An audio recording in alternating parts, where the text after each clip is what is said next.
Have you ever found yourself on a construction site, spotted a technical error, and immediately told the contractor exactly how to fix it?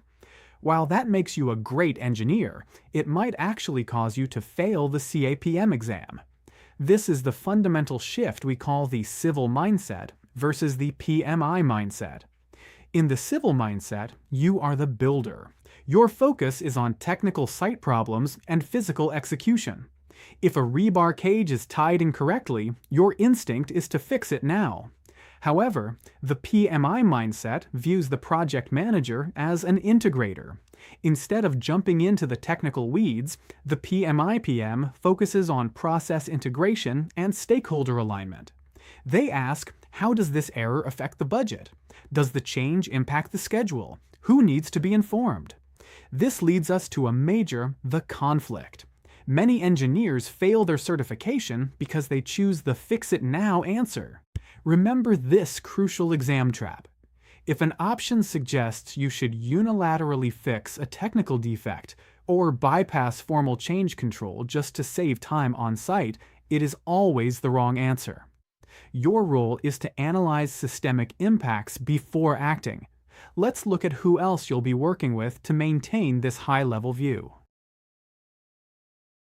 If you are leading a project, do you actually have the power to tell everyone what to do?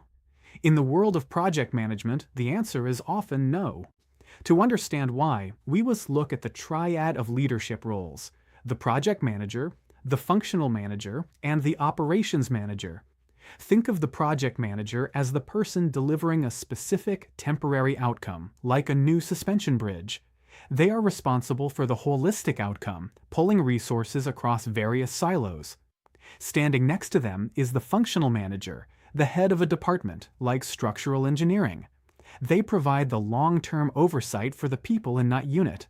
Finally, we have the operations manager, like a director of toll road maintenance, who ensures the business runs sustainably day to day. Here is the PMI thinking you need for the exam.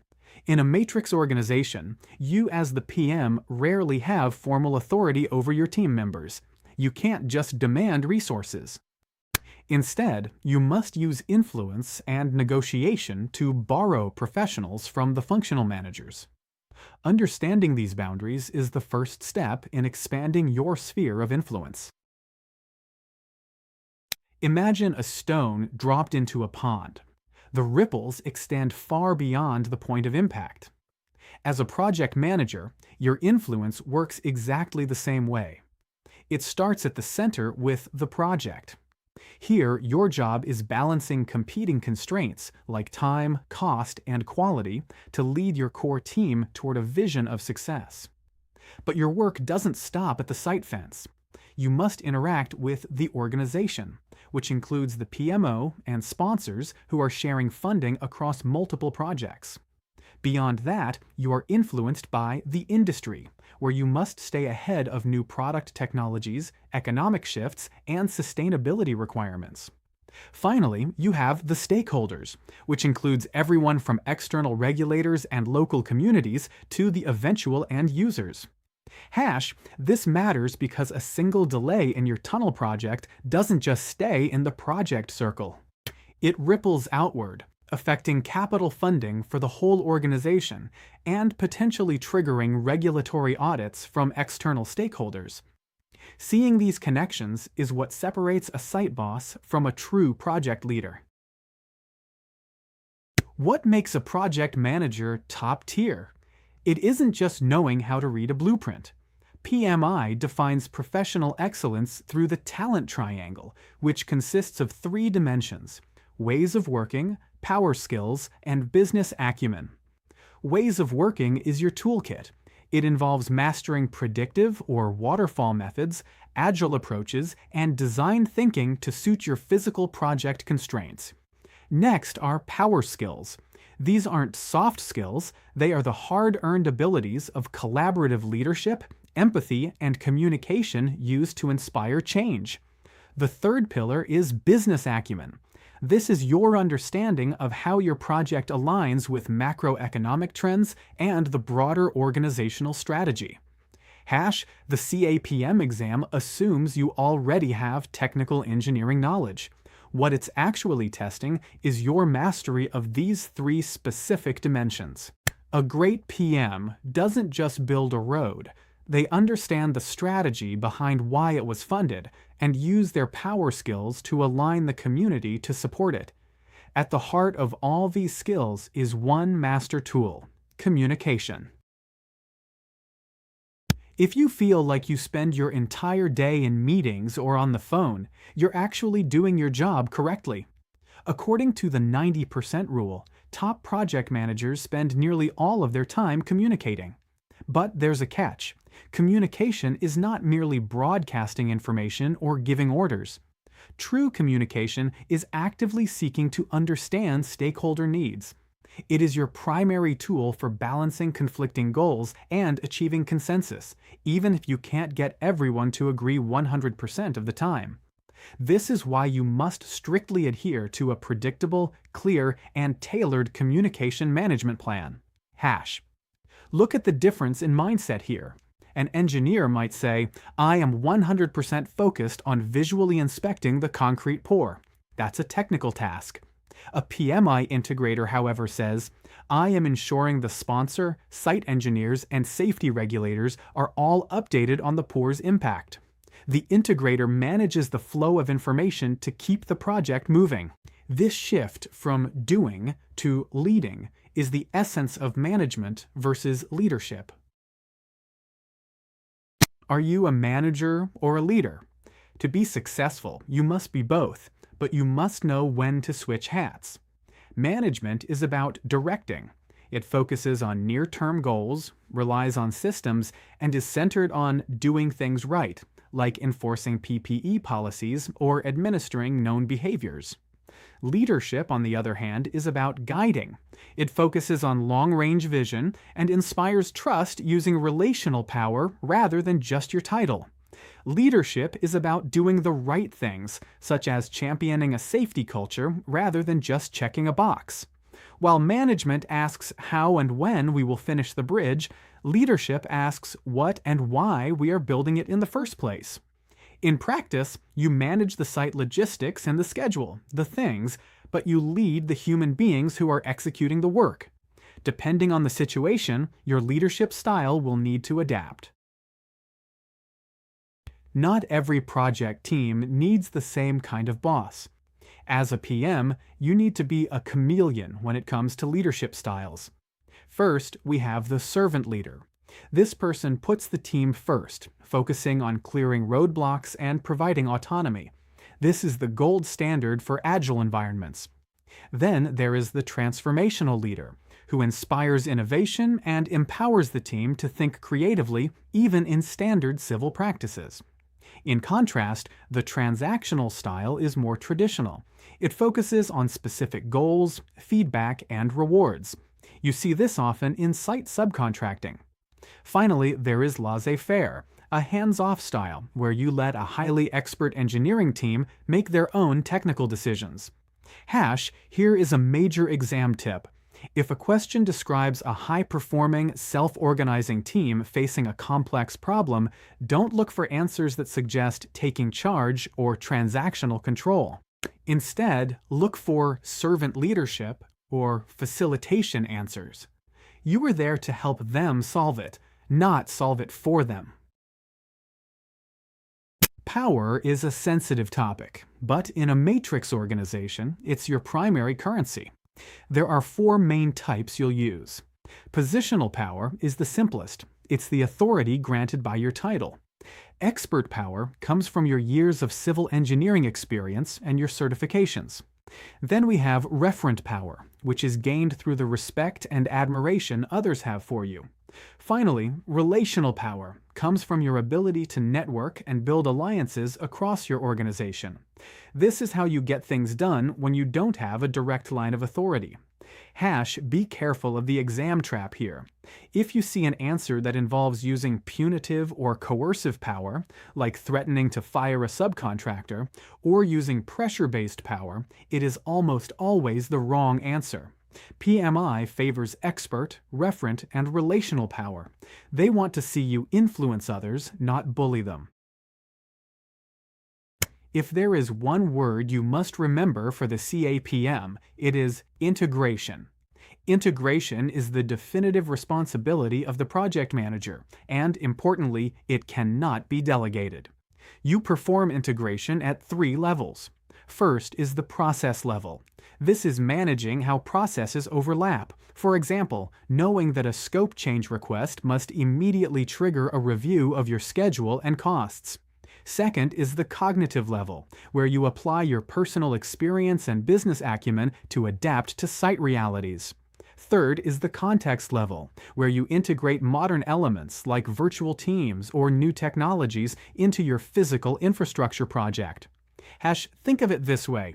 When a client asks to widen the highway lanes, a technical person might just say, "Okay," but the PM integrates. You analyze the interconnected impact on risk, cost, schedule, and quality before making a move.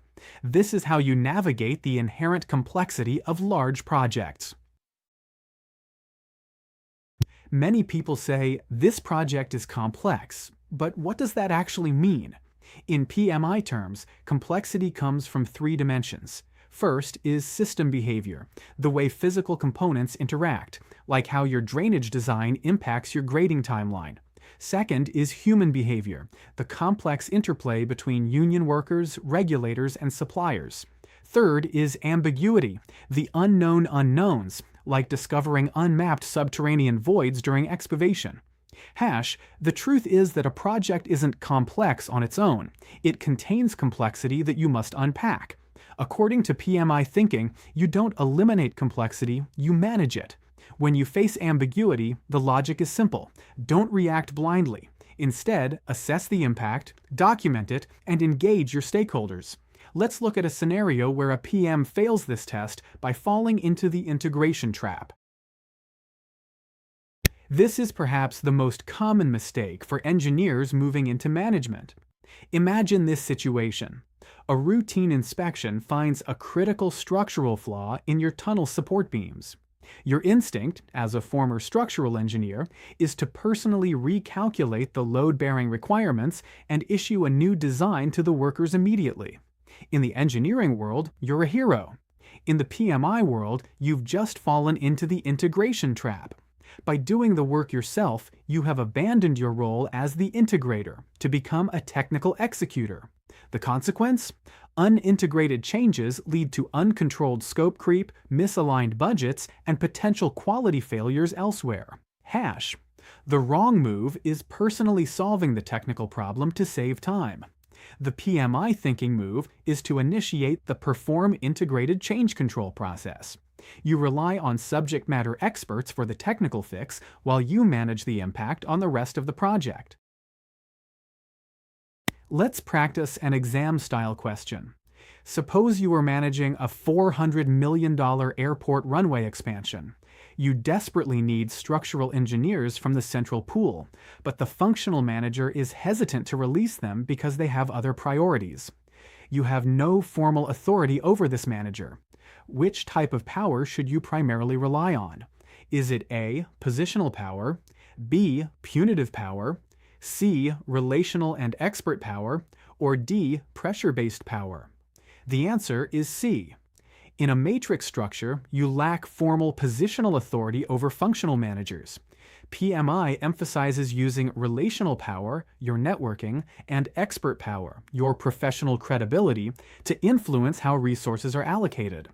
Punitive and pressure tactics are considered incorrect PM behaviors and will never be the right answer on the exam. Here is another scenario regarding complexity. During a subway extension excavation, your team hits an unmapped subterranean aquifer. The team is paralyzed by the uncertainty, and the stakeholders are starting to panic. According to PMI principles, what is your primary role? A, personally redesign the tunnel path. B, fire the surveyor who missed the aquifer. C, halt work indefinitely until the sponsor decides. D. Address the ambiguity by facilitating an impact analysis and integrating findings into a change request. The answer is D. Remember, human behavior and ambiguity are dimensions of project complexity. Your job is to integrate. You calm the human panic, assess the systemic impact, and then formalize that ambiguity through the proper change control process. You are the steady hand that processes chaos into a plan.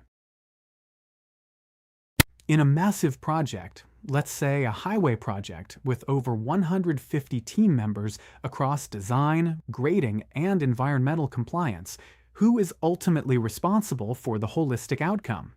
Is it A, the project sponsor, B, the project manager, C, the operations manager, or D, the project management office? The answer is B, the project manager.